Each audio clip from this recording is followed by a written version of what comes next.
You might be asking yourself why these dragon cards are the eyes of the dragons. When the dragons came through to me, Seraphina was the first. Here she is. This is Seraphina. And I interviewed Seraphina and she brought forward all the other dragons. It was her eye that came through first in my forehead, and then a couple of years later she came down and she just sat with me and I asked question after question after question. I think we did weeks of this, like one day a week, when I went into a deep hypnotic state and I asked her questions and she just came back with all the answers you can imagine. And this is possible for all of us to find out what questions we need answers for. The next dragon that came along was Raphael.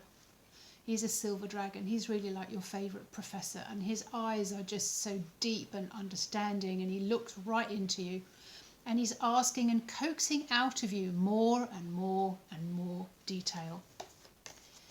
Tara came to me on the beach. Tara came in full form.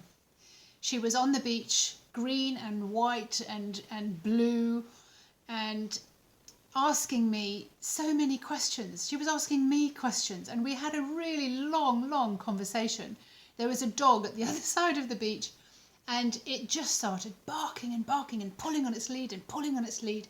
And as I sat there talking to Tara, I was laughing, just thinking, oh my God, it can see the dragon it was to come over. And anyway, it broke its leash, rolled over all around me in the sand, got sand everywhere, scratched my legs. It was so excited. The owner was mortified that it had come over and done all of that, but I was like, no, it's okay. I kind of understand why. Tara is brilliant at helping you change your perception. The dragon after that would be Luna Ray. Luna being the loon, the moon, and the rays of the moon. So very feminine energy, all about your feelings, pulling you into your feelings, helping you understand, the fly on my head, helping you understand why you're feeling what you're feeling, how you can feel better, how can you alter your feelings. She is just, if you touch her, she's like snakeskin. She's so soft and so warm. Dragon after that is Sovereign. Sovereign, all about your soul, all about looking through the eyes of your soul. The eyes of Sovereign are so piercing into you, so gentle like velvet. When you're in this energy, it's like chocolate melting on the inside of you. It's just, you just melt with this energy. Who is after that? We have Bloom. Bloom came to me from behind a bush.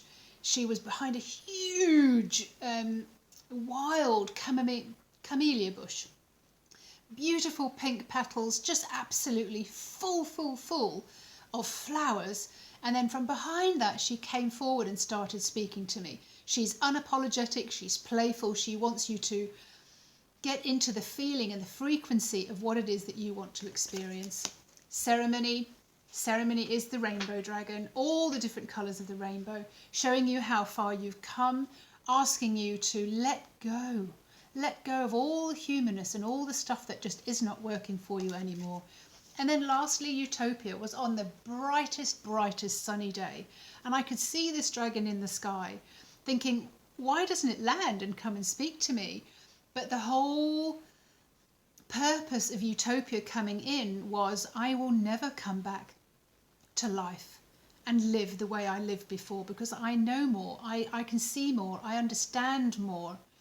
And even though I will still be in human form, I'm risen above it. I'm not getting pulled down into all the quagmire, all into the dark night of the soul anymore. And this is Utopia. But they all came through showing me their eye first. This is what I saw when I was in their presence. So that is why the dragons show me their eyes, and why the dragon cards are eyes.